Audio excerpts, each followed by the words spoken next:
I have never liked old buildings. My hatred for them goes back to childhood, when I walked through dusty corridors of neglected orphanages, where the corners smelled of mold and flakes of paint fell like dandruff from an ancient roof. Yet, I took on this mission because by day I do one thing, sit in the hunter's library, trying to delve into demonology records, and by night. At night I hunt. The dim flashlight beam caught from the darkness the patterns of tattered theater curtains and faded posters. Actors smiled openly on them, advertising plays from a decade ago. My heart habitually clenched into a worried knot. Such places are soaked with old energy, fragile and unstable, and I felt it with every inch of my skin. I carefully moved down the corridor on the second floor.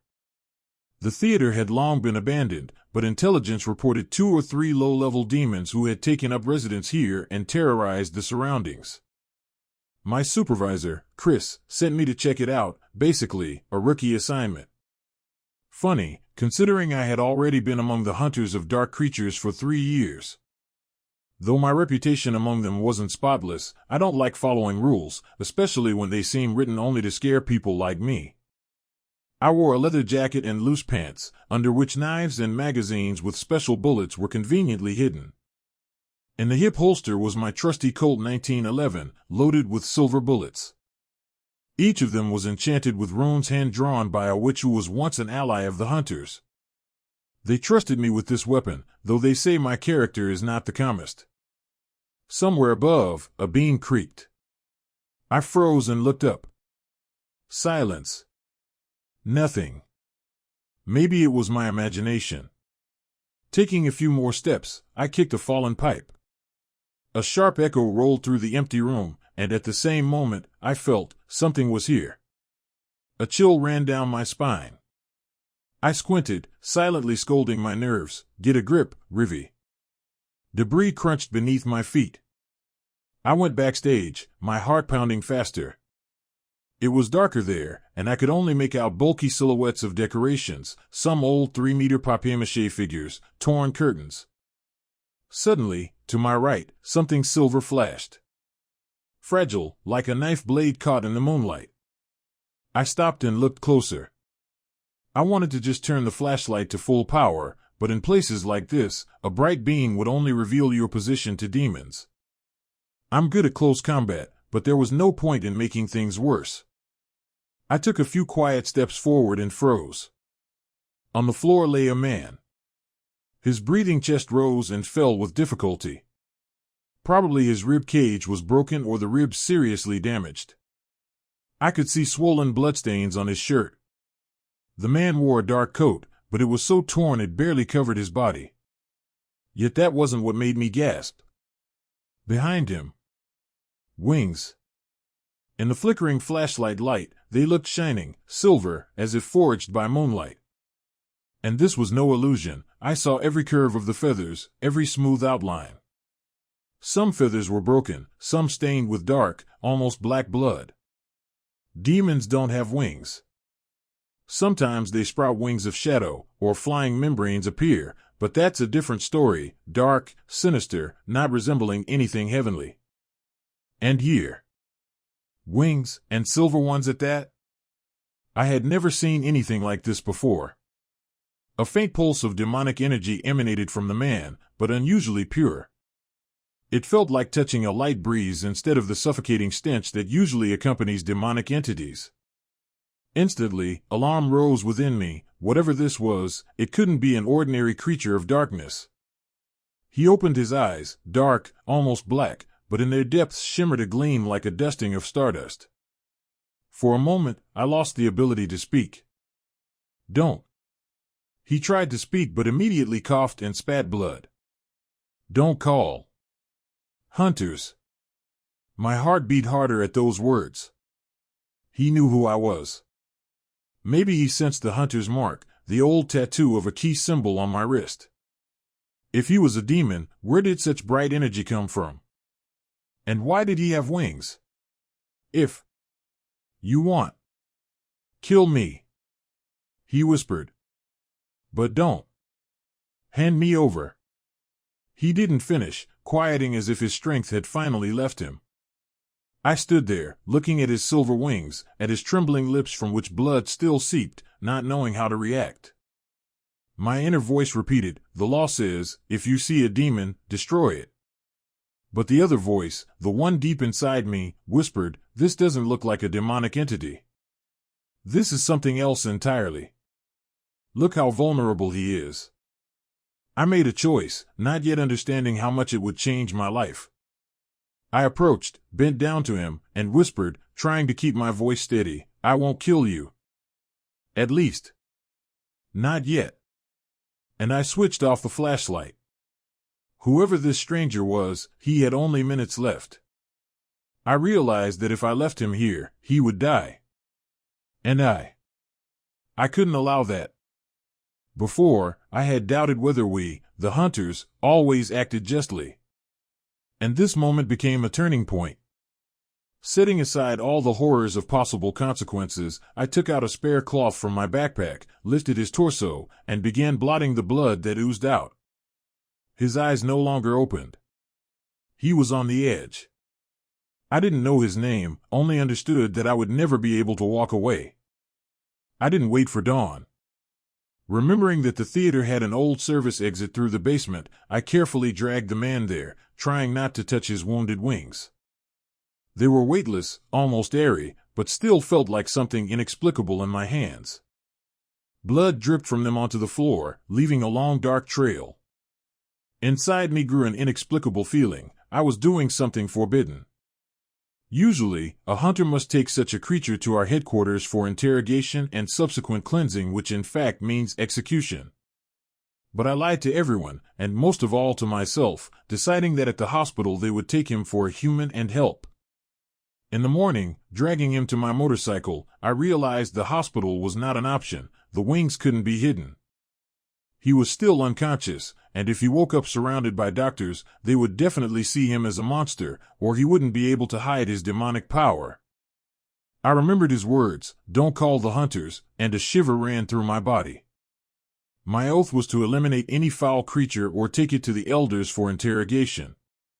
That meant I had already broken 2 points of the hunter's code. And I knew no one would forgive me. If they found out, I would face a trial. But I couldn't have done otherwise. The decision came from some deep part of me, the part one never let be constrained by rules. I brought him to my place. My small home was a 2-room apartment in a shabby district on the outskirts of the city, with bare walls and only an old sofa, a bookshelf with old books, and a couple of worn-out chairs as furniture. The key barely turned in the lock, creaking as if protesting that I dragged someone else inside.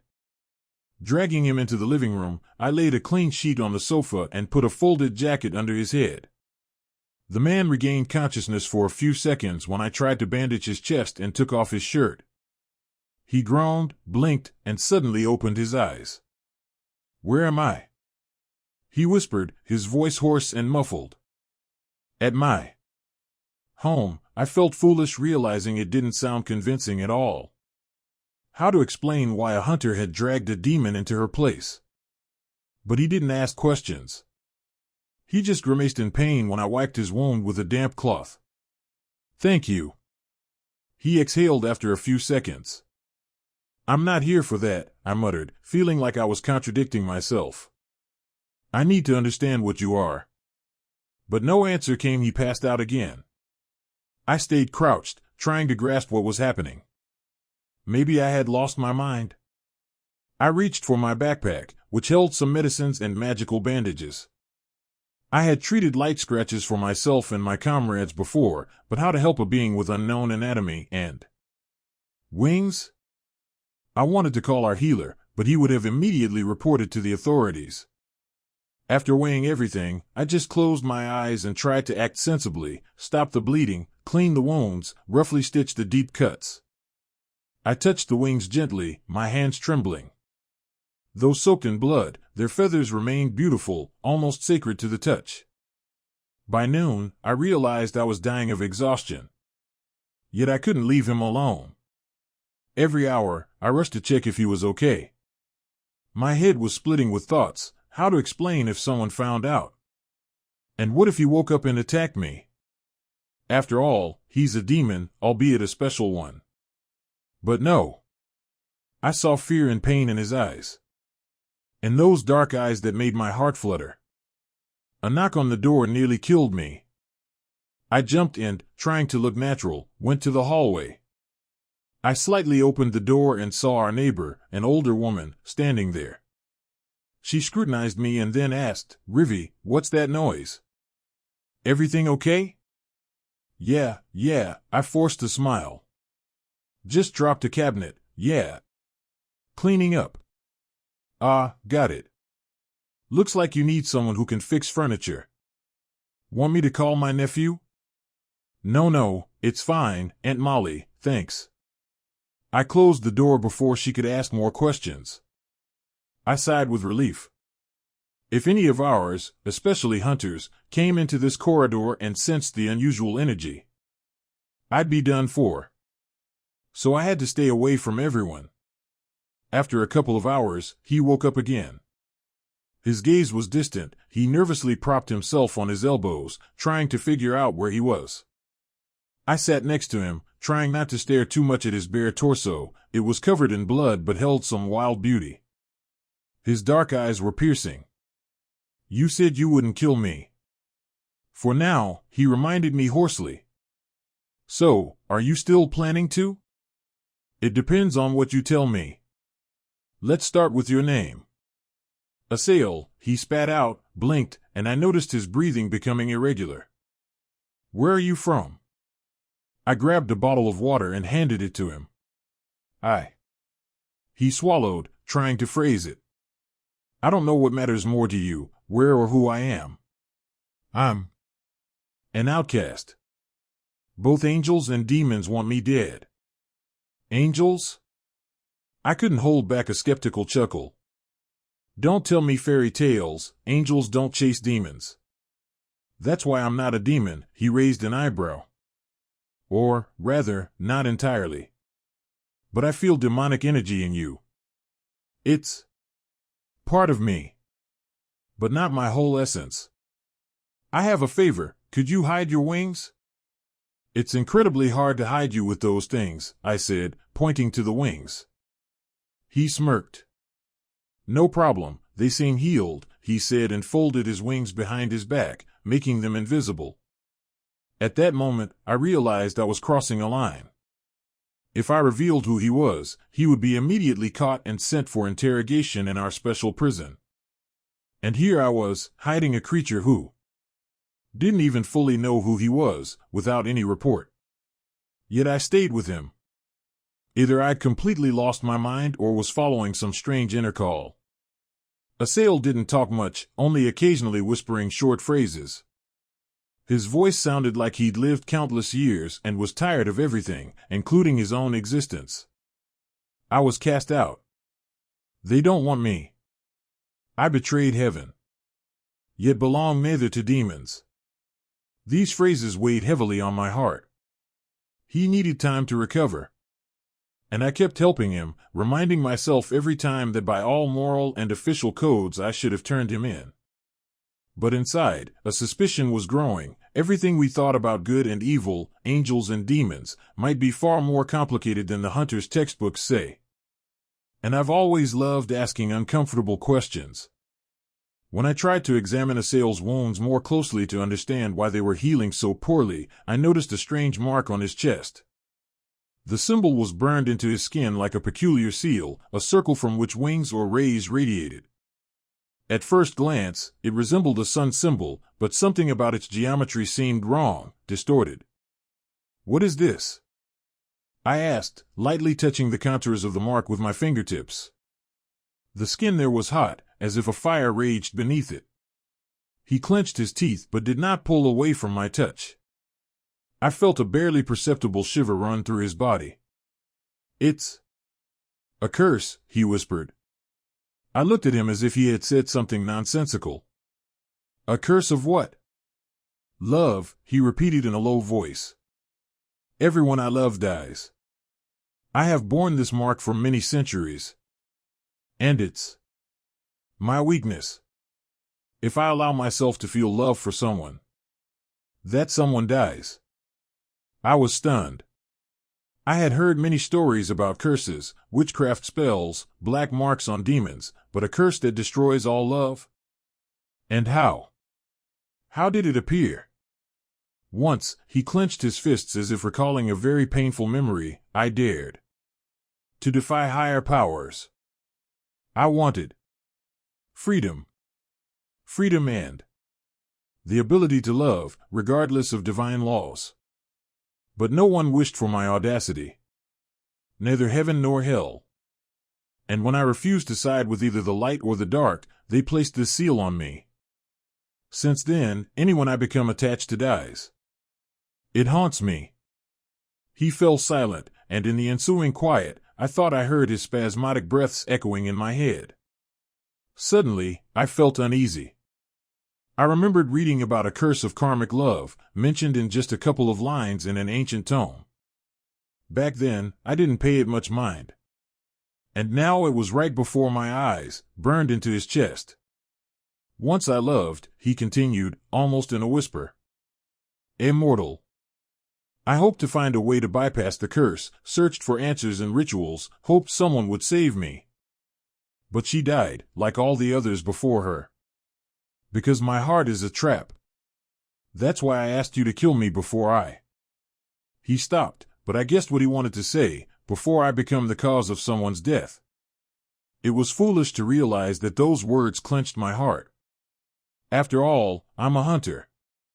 He is a demon. Logic said, what nonsense. What feelings? He's the enemy. But something in his tone, in his tired eyes, and his rebellious silver wings stirred empathy and a strange excitement within me. I wanted to say something encouraging, but instead I turned away, trying to calm myself. My hands were trembling. Maybe the curse works through words? Or I just care too much and imagine things? You need rest. The wound on your chest hasn't healed yet, I said, pulling up his shirt to reveal his torso. I couldn't shake the awkward feeling when my fingers accidentally touched the hot skin. If you take care, I'll help you. He only nodded. And in that moment, I thought I saw a glimmer of hope in his gaze despite the pain. I understood, this spark was dangerous. Dangerous for me, for him, for both of us. And yet I couldn't look away. I was already reaching for him, and even the thought of where this would lead scared me. The following days were agonizingly long. I pretended everything was normal, went to the hunter's headquarters, reported a failed mission. Supposedly, I found no demons, only traces of rituals, but no creatures in the abandoned theater. Of course, no one believed me outright. Chris, my supervisor, was displeased. His gray eyes drilled into me during interrogations, and his lips pressed tight whenever I made a nonchalant face mentioning demonic energy. Meanwhile, anxiety grew in the city. Rumors spread that hunters noticed a powerful energy had disappeared after the last encounter. Was it a hint of a threat? Or, on the contrary, its elimination? The squad began suspecting someone among us of hiding the truth. And I caught a few sideways glances from comrades. Every time I returned home, I felt my heart tighten as I approached my apartment door. I worried, what if he wasn't there? What if he ran away or died waiting for me? But every time I opened the door, I heard quiet, uneven breathing in the room. Asael was recovering slowly. His wings still ached, though I had worked a lot on them with magical ointments and my minimal healing skills. To be honest, I was almost incompetent in this.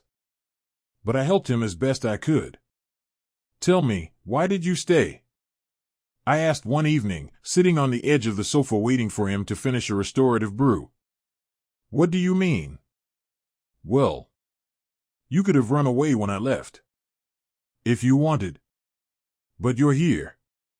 Rivi, he called me by name for the first time.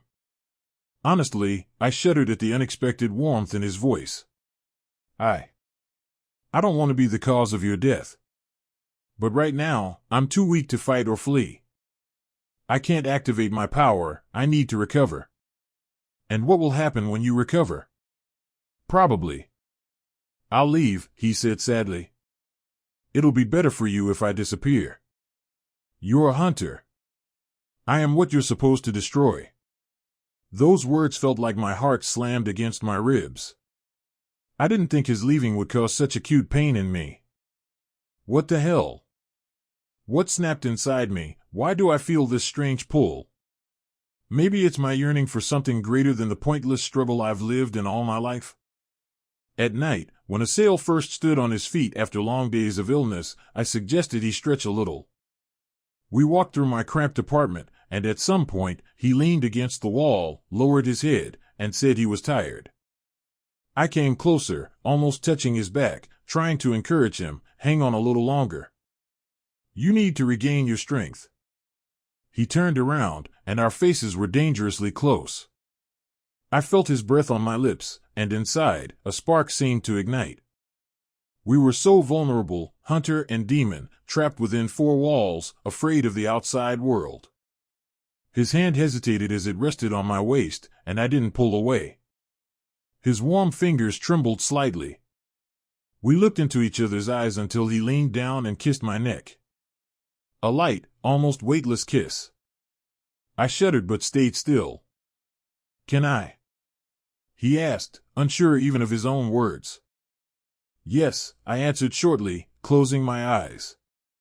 That's how we ended up in my room, where instead of a cozy bed there was only a mattress and a carelessly tossed blanket. I carefully helped him sit down and crouched beside him. My heart was pounding like it was trapped. When he ran his palm through my hair, sliding to the nape of my neck, I wanted to forget everything, who we were, the enmity between us. The only thing that mattered was his closeness and how my soul responded to every touch. I don't remember who made the first move, but soon his lips met mine in a hungry, demanding kiss. I felt with my fingertips every line of his shoulders, tracing the scars crossing his skin. He hissed softly when I accidentally touched the area where his wings joined his back, and I pulled my hand away in fright. Sorry, does it hurt? A little. But. Don't stop, he breathed, pressing against my palm. And I kept caressing him, feeling the heat rising between us. His hand slipped under my shirt, gliding down my back, sending chills and trembling through my body. At some point, we became intertwined, no longer distinguishing where my skin ended and his began, where my breath was and where his moan. He kissed my lips, neck, shoulders, and I responded with all the passion that had simmered inside me for years. It seemed we tried to heal every crack within each other. I got lost in the feeling of his breath and the soft rustle of his wings that spread slightly to the sides as he held me close. Rivi, he whispered when our foreheads touched. His voice was filled with barely restrained despair. I'm here, I replied, burying my lips in his collarbone, tasting salt and copper. The blood from his wounds hadn't fully healed yet. That night, we hardly slept until dawn. Our bodies merged in a ragged rhythm where passion mixed with inner pain. We were both scared that tomorrow could end everything, but that's why we clung to this moment of life as if it were the only chance to feel alive. When I finally fell asleep at dawn, pressed to his chest, Assail barely whispered my name. And I was happy, even though deep down I knew the curse was already opening its jaws. The next day, I had a tough interrogation with Chris. He summoned me to his office, which smelled of tobacco smoke everywhere. Chris was a man about 35, looking fit, but there was a nervous energy about him that affected others. Rivi, he said, tapping a pen on the desk, I've carefully reviewed the reports. I know you're not telling everything. The theater was a source of strong demonic activity. We sensed fluctuations. But you say you found nothing? Yes, I shrugged, trying to look him straight in the eye. Maybe the demon noticed us and ran away. Or found an ally, Chris added. If this is an attempt to accuse me of collaborating with a demon, it's ridiculous. I tried to keep confident, but inside I was burning with fear. I hope it's ridiculous. But know this, we now have a special team trying to uncover the reason for this disappearance of power. If your name comes up. He didn't finish, but the warning hung in the air. I understood, I was being watched. If they find out I'm hiding a demon or something like a demon in my home, I'll face a tribunal. Returning home, I said to Asael, "Pack up, we have to leave." He raised an eyebrow in surprise. "Where to?" "I don't know /." "But they've started to suspect. If they find us, they'll kill us both." Still, he clenched his teeth and shook his head. "Sorry, I can't go far. The wounds. I'll be a burden." "That's not an option," I snapped. "Chris, my supervisor, smells something's wrong. Sooner or later they'll come searching and find you." "Maybe it's better if you turn me in now," he quietly replied. "That way you save your own life." That phrase knocked the ground from under me.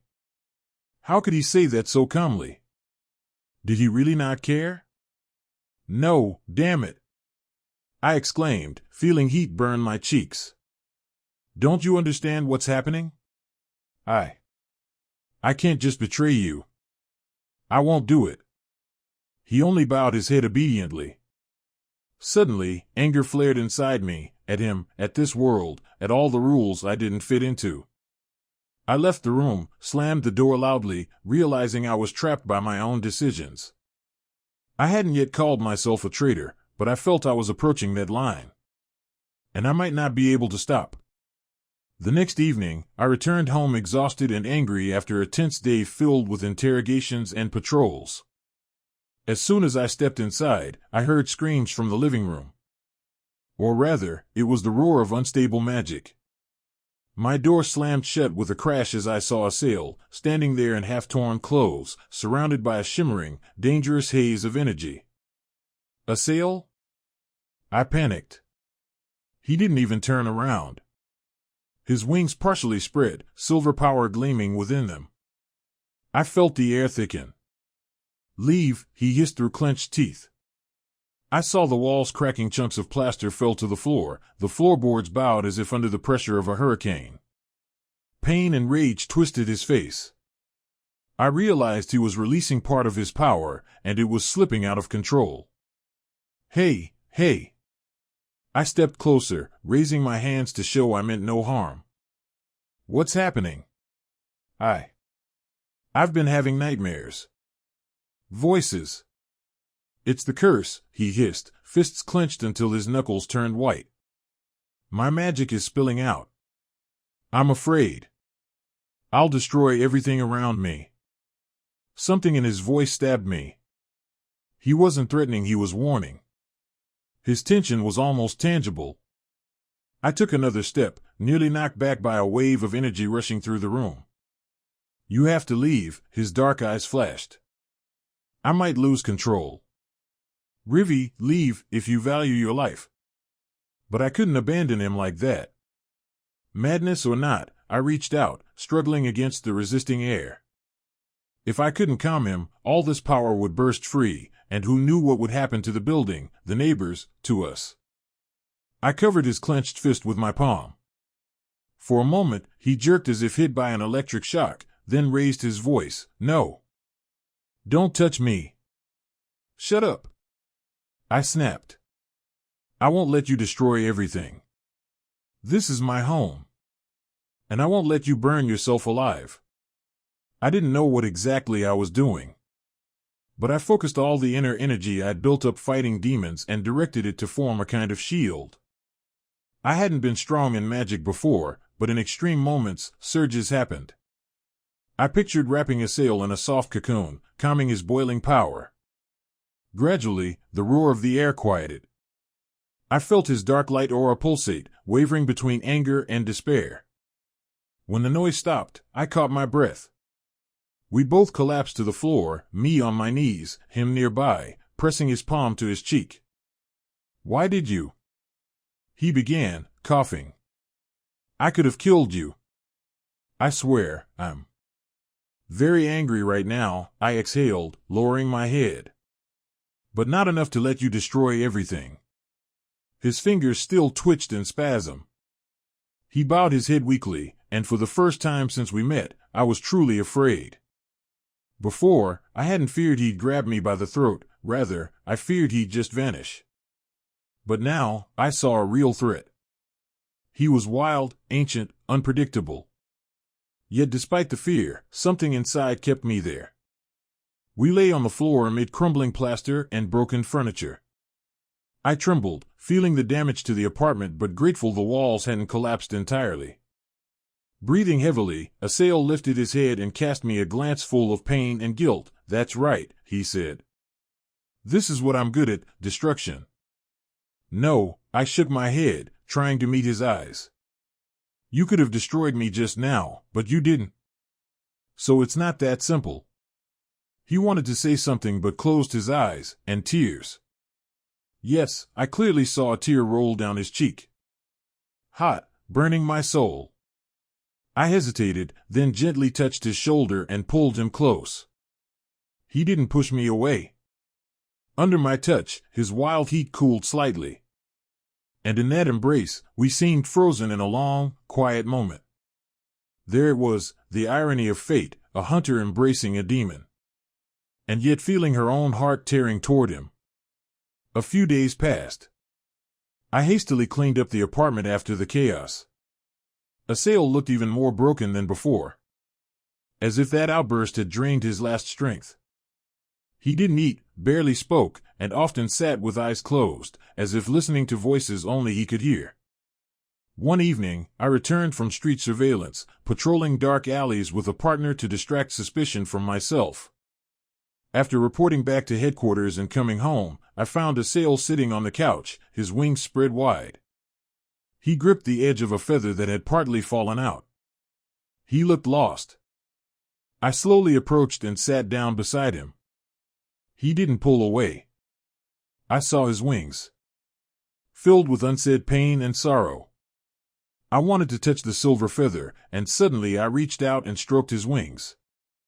At that moment, a faint smoke rose from his skin, as if reacting to my touch. I pulled my hand back. "Sorry, I didn't mean to hurt you." "It doesn't hurt," he said softly. "But for me, such touches are too much. I can't describe what I feel. Like fire running through my veins." I cautiously but resolutely touched the feather again, this time more gently. He hissed, and his dark eyes filled with such strong emotion that it took my breath away. But he didn't push me away. On the contrary, he opened his wings wider, as if inviting me into his most secret world. And, as if knowing words were useless here, I simply hugged that silver wing. Pressed my forehead to his shoulder, feeling my entire being tremble from unspoken feelings. Fear, curiosity, excitement, all mixed together. His breath grew deep and hot, burning my ear. He leaned closer. I felt his lips brush lightly against the top of my head, and my heart dropped somewhere down to my feet. I was afraid to believe this was happening.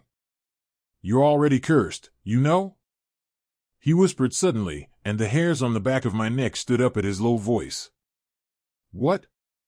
"The moment you decided to save me, you stepped into the range of the seal. And if you allow yourself to feel something more for me than pity," he exhaled, "the curse. Death awaits you." I didn't know what to say. Maybe I didn't truly believe in the curse? Or maybe I'd already gone too far to be afraid. Honestly, the thought that I might die because of his curse scared me. But even more frightening was the fact that he believed in his own doom. That he saw no other way but to leave before he destroyed me. "I'm not afraid," I muttered, shaking my head. "I can't explain why." Our eyes met. His dark eyes burned, and all I heard was the pounding of my own heart in my ears. We sat like that, as if time had stopped. In that moment, I realized I could never return to my old life. My path as a hunter no longer seemed so righteous. Everything became unstable, as if I lost my bearings. But amid that instability, there was him, and somehow, my heart reached for him. While Assail remained weak and barely able to move, I dug through old books I had managed to bring out of the archive. The oldest of these folios was written in a language I only partially understood, but some pages told myths about the silver demons.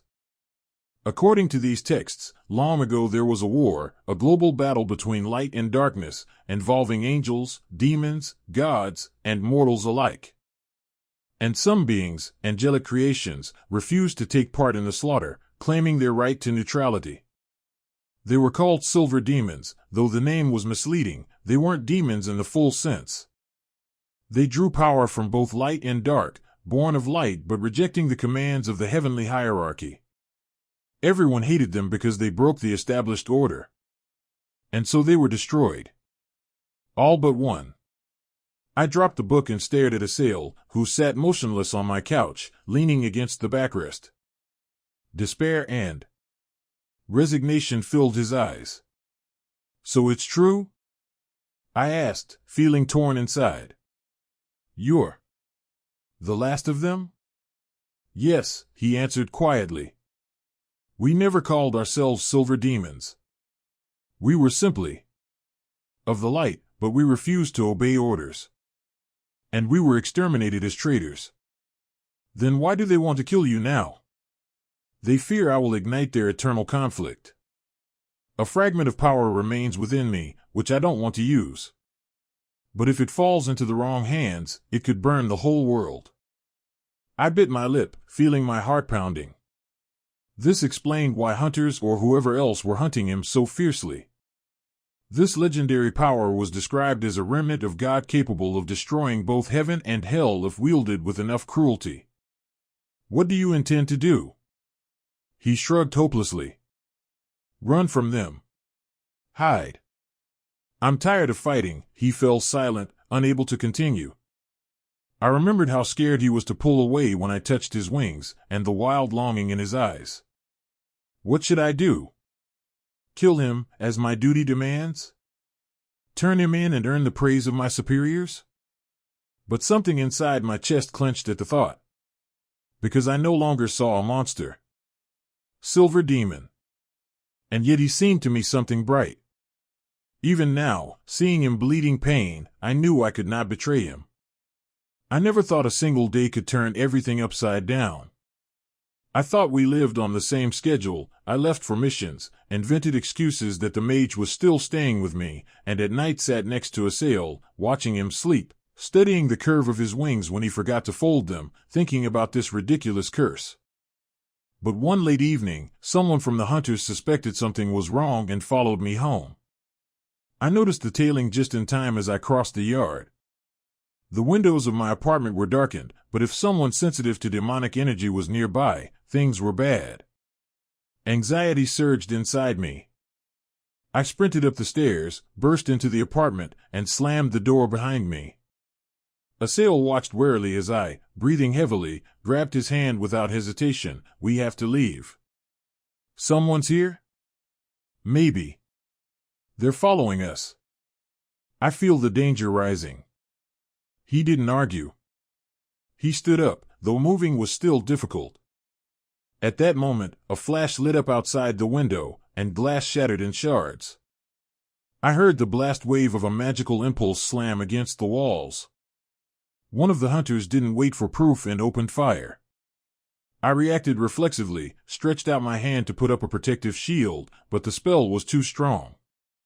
Its wave broke through my defense, throwing us both against the wall. Asael cried out in pain, his wings slammed into the concrete. The pain in my shoulder was sharp like a flash, but pushing through it, I immediately fumbled in my pocket and pulled out my enchanted weapon. We had to break through. Voices outside shouted, "Rivi, surrender. Give us the demon." Damn it, they knew for sure. Asael rose slowly, with effort. We exchanged a look, and I saw despair in his eyes. He was about to say, "Go, leave me," but didn't have time.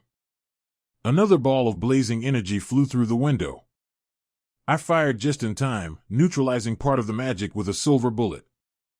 But the room's debris burned and cracked. "Let's go," I shouted, grabbing Asael's hand and pulling him into the hallway. "But where?" "There's an emergency staircase, we'll go down it." We rushed to the stairs, but two hunters already blocked the doorway. My former comrades. One of them was Dan, whom I had known since the very start of my service. I saw him raise a crossbow with an enchanted bolt aimed at Asael. Something inside me broke. Before, I might have thought, he's just doing his duty. But now, all I saw was wild, senseless violence. I fired first. The bullet hit the wall near Dan's feet, making him flinch. Taking advantage of the hesitation, Asael and I slipped past. But the second hunter, Ash, managed to strike me with the hilt of a dagger. Pain flared in my side, but I didn't stop. Twisting, I hit back with my elbow to Ash's chin. When he staggered, I felt Asael tense beside me. "Don't touch her," he shouted, and his hand, glowing with silvery light, barely touched Ash's chest. Ash was thrown back as if hit by an invisible force. We crossed the corridor, hearing the hunters pursuing us. I pushed open the emergency door, and we jumped out onto a metal staircase. Below was an old yard cluttered with trash. We had to jump from quite a height. "Hold on," I warned. "I'm fine as I am," he said sarcastically, grimacing from the pain in his wings. Without hesitation, I jumped first, curling into a ball. The landing was rough. I rolled on the wet asphalt, nearly twisting my knee. Asael landed nearby, letting his wings briefly spread to soften the fall, but it seemed to cause him even more pain. At that moment, there was a noise somewhere on the roof. The hunters. Knowing we had no time, I pressed against him to check his condition. His jacket was stained with blood. My whole body ached. And then he suddenly pressed close to me, clutching as if at a lifeline. I felt the heat of his breath, and before I could say anything, he leaned down and kissed me. That kiss. I was so shocked I would have fallen if he hadn't held me. In that moment, all sound seemed to fade away. Everything blurred: fear, pain, despair, desire. His lips were hot, demanding, and I responded, forgetting everything. It was madness. Around us flashed spells and enchanted bolts flew overhead, and I burned in that kiss, tasting blood and ash on my lips. It was a challenge to the whole world. A challenge to fate. I heard a ringing in my ears, and suddenly something inside cracked. I felt a wave of magic radiate from Asael's chest, molten like lava. I heard him softly moan as the curse began to stir, rising up to block our path. I pulled back and looked into his eyes. He was barely breathing, but there was still a spark of a smile, mixed with pain, on his lips. "The curse," he whispered. "I don't care," I exhaled, trying to hide my own fear. "Let's go before it's too late, and hide your wings." And we ran through dark alleys, hiding in the maze of buildings.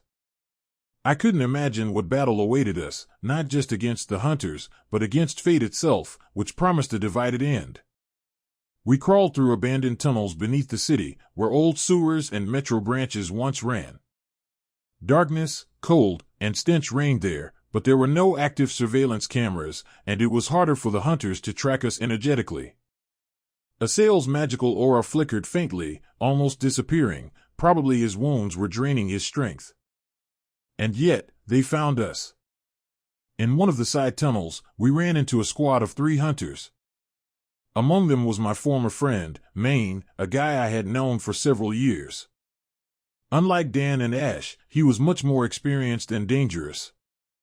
He saw me and his face twitched. "Rivi? What the hell are you doing?" he breathed, not believing his eyes. "You're hiding a demon? That's treason to the code." "He's not a demon," I gasped, struggling to catch my breath. "It's not that simple." "Don't talk nonsense. You know our order, those like him must be killed." I understood that persuading them was useless. Their eyes were already burning with rage and betrayal. I glanced at Asael, realizing he was barely holding on. I raised my gun, taking off the safety. "If I have to, I will fight," I warned. Maine only gave a bitter smile in response.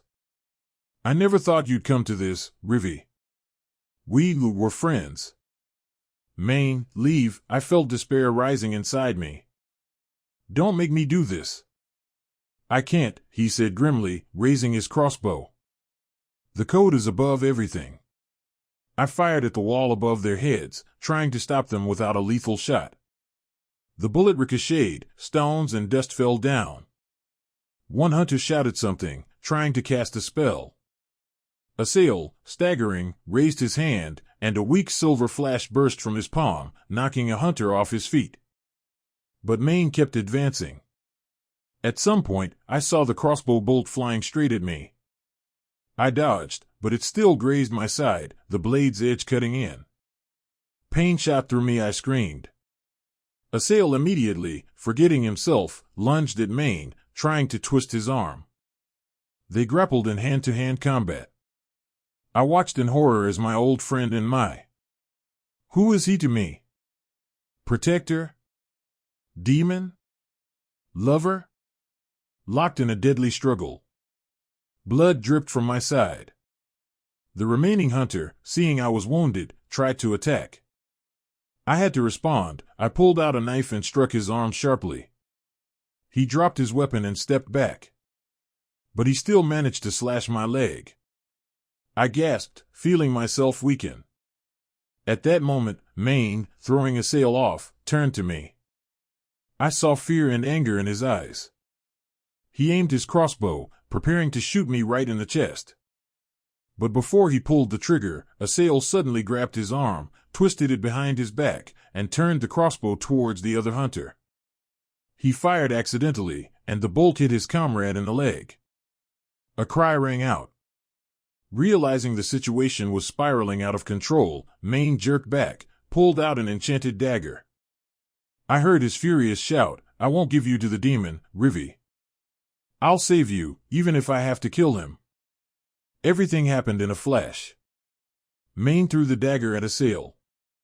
Without a second thought, I pushed Asael aside, and the blade whistled past, scratching my shoulder. Pain pierced me for the second time, and I fell to my knees. Seeing that both of us were barely holding on, Maine perhaps thought making the final strike would be easy. But at that moment, Asael stood up and looked at me strangely, a look full of both determination and terror. His wings spread wide. He took a deep breath, and I felt the air around us thicken again. A silver flash tore through the space. "Asael, don't!" I shouted, guessing he wanted to unleash all his power. But he no longer heard me. The waves impacted through Maine and his companions several meters, slamming them into the tunnel wall. I heard one of them scream loudly.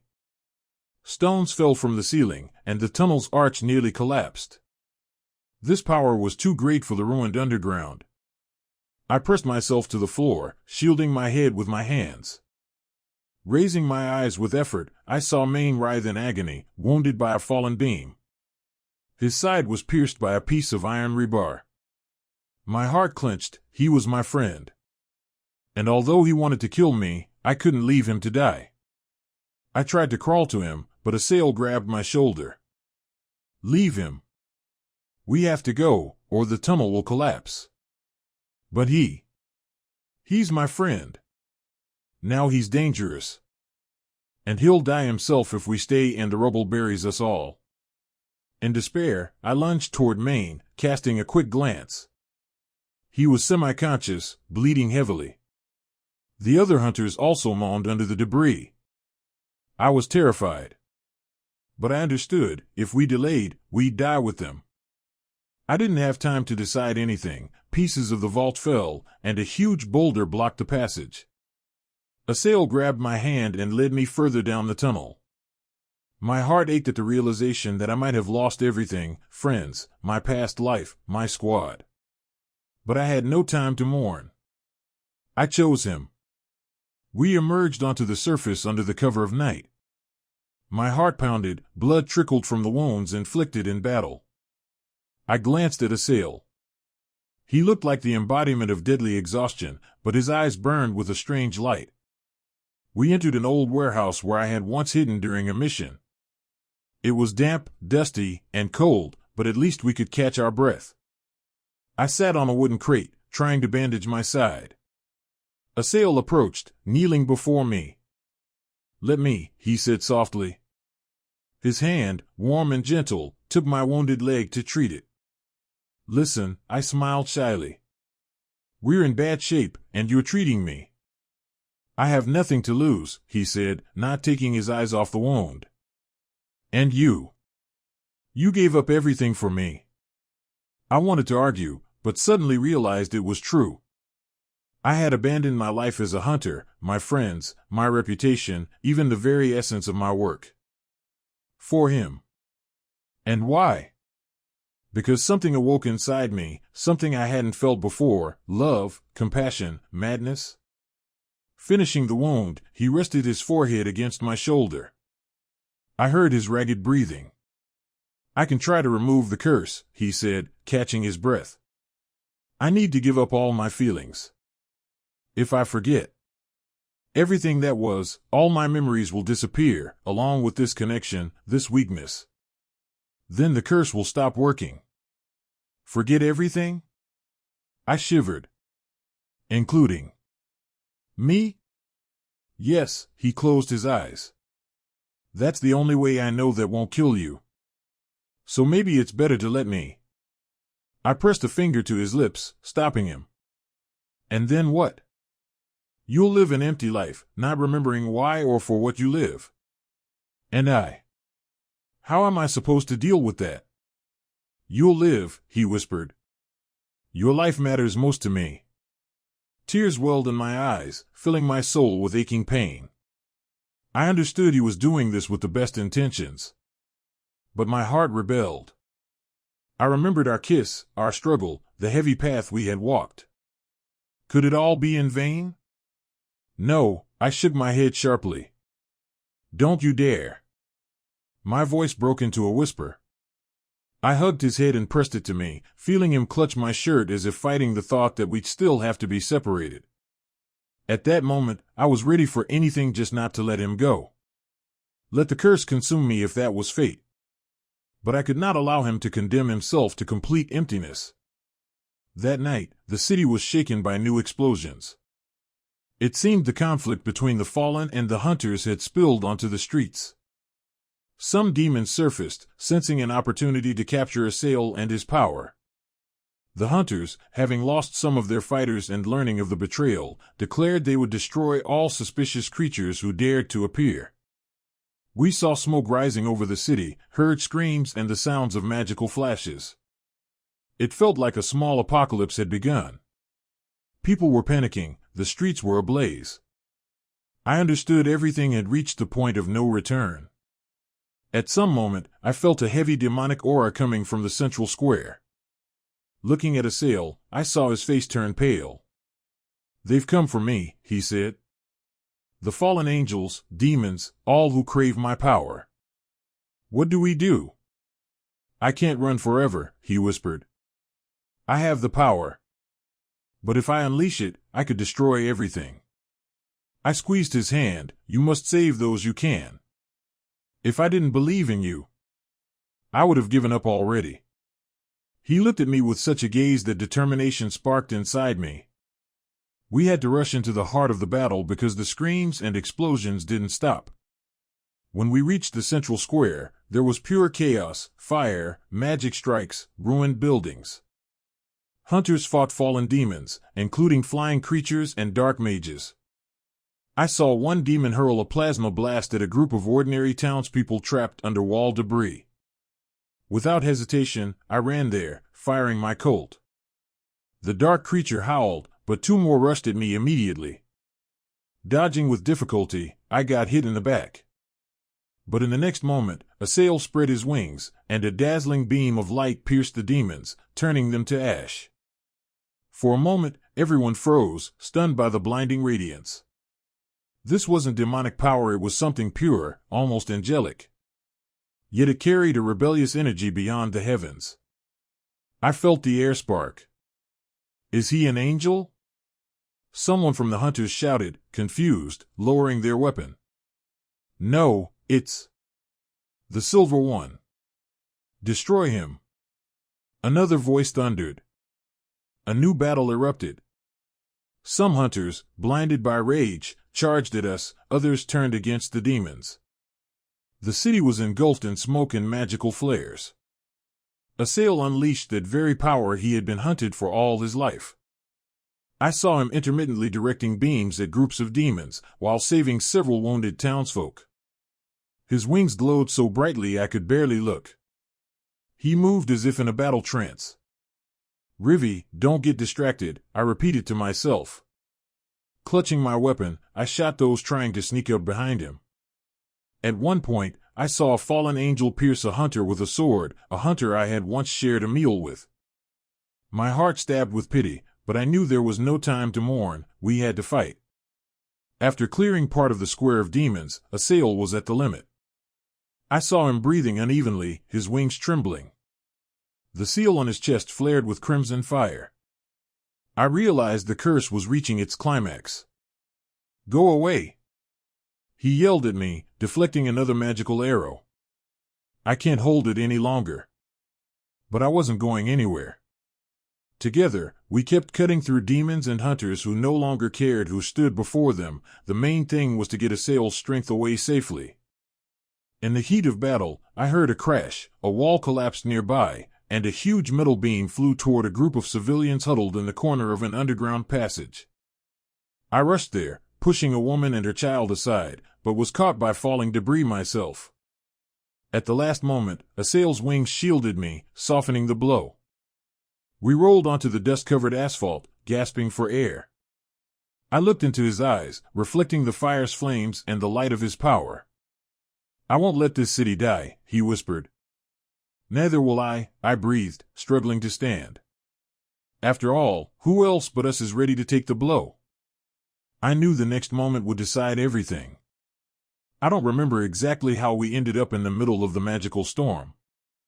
Asael's powers spiraled out of control when he saw a fallen angel snatch a child from its mother and prepare to tear it apart. Asael lunged and unleashed such a flood of white light it outshone even the burning ruins. The fallen angel howled and crumbled to dust. But at the same time, I felt the seal on Asael's chest glow white-hot. It was as if he started burning from the inside, protecting the city. His face twisted in unbearable agony, and when an energy vortex formed around us, I realized that if this wasn't stopped, he would die. I rushed to him, trying to say something, to touch his wings.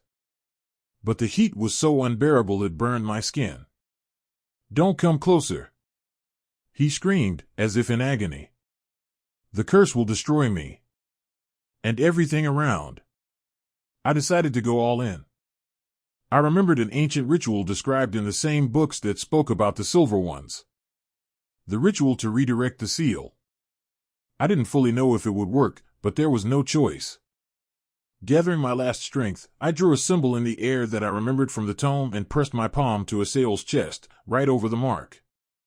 He shouted something incoherent, his eyes literally starting to glow. I recited a spell I barely understood, but my heart urged me to continue. Suddenly, the seal shimmered and began to transfer beneath my palm, like dark fire flowing onto my skin. I screamed in pain but did not pull away. It felt as if scorching needles pierced me.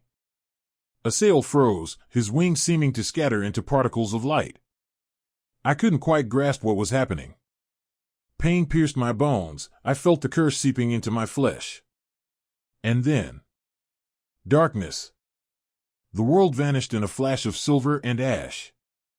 Everything blurred and collapsed. The last thing I remember was my body going limp and Asael clutching me, desperately whispering my name. They say that after I fell, the flames died down, the battle ceased. The surviving demons fled, the hunters were too shaken to continue the war. Asael disappeared, and the city began a slow recovery. I woke up a year later. At least, that's what they told me. In some temple where outcasts, refugees, everyone who no longer fits into the world, gather. This place is called the Temple of the Exiled. I had never heard of it, but apparently, there were forces that deemed it necessary to hide me. When I opened my eyes, the white ceiling stabbed at my gaze. It felt like I had slept only seconds, but my body ached as if after a years-long slumber.